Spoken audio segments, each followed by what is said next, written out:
आशीर्वाद की शक्ति। ये कहानी 12वीं सदी की है। एक गांव में बहुत ज्ञानी ज्योतिष रहता था। ज्योतिषी की ख्याति चारों ओर फैली हुई थी।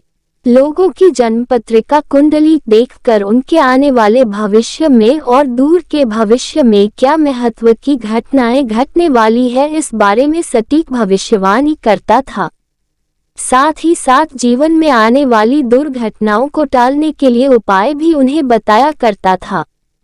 इस ज्योतिषी को विवाह के कई सालों तक जब संतान नहीं हुई तब उस ज्योतिषी के परिवार वाले काफी चिंतित रहते थे, लेकिन ज्योतिषी को बिल्कुल भी चिंता नहीं थी क्योंकि उसने अपनी खुद की भी जन्मपत्रिका देख रखी थी और वह जानता था कि उसे पुत्र प्राप्ति थोड़ी देर से होने वाली है।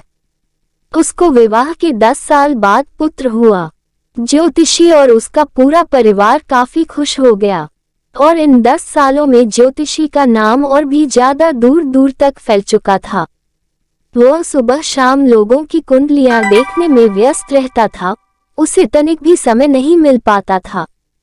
पुत्र प्राप्ति की खुशी और उसके काम में व्यस्तता के कारण कभी उसके दिमाग में अपने पुत्र की जन्मपत्रिका बनाने और उसे पढ़ने का विचार ही नहीं आया और देखते ही देखते पुत्र 14 साल का हो गया।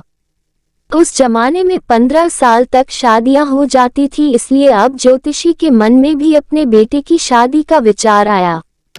तभी एकाएक उसके दिमाग में यह विचार प्रकट हुआ, मैंने अपने पुत्र की जन्मपत्रिका तो बनाई ही नहीं है।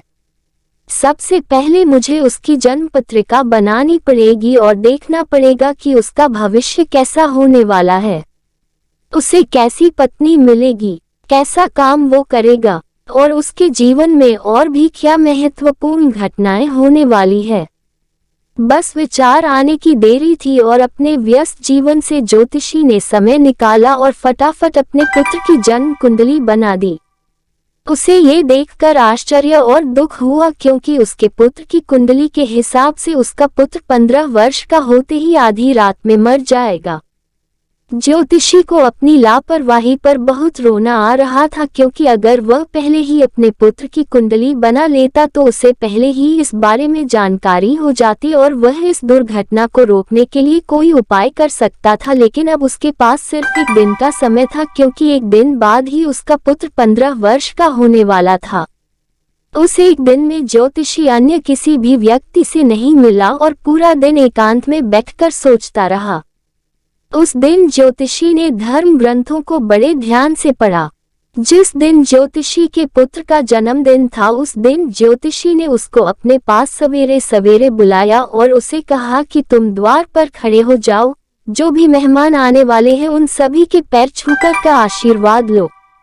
ज्योतिषी ने पहले से ही अपने कई लोगों को भेजकर आसपास के कई महान साधु संतों को न्योता दे रखा था, इसलिए उसके घर में आने वाले ज्यादातर मेहमान महान और सिद्ध पुरुष थे।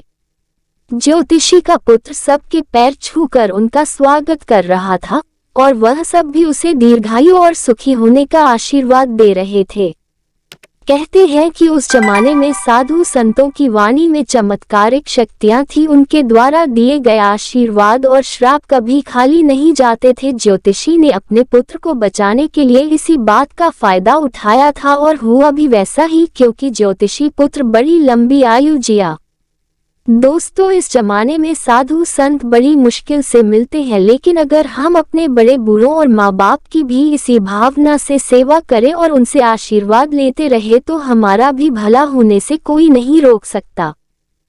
इस वीडियो में आपको कुछ भी अच्छा लगा हो और कुछ सीखने को मिला हो तो प्लीज चैनल को सब्सक्राइब और वीडियो को लाइक, कमेंट, शेयर करना मत भूलना। हम आपके लिए अच्छे कंटेंट लाते रहेंगे।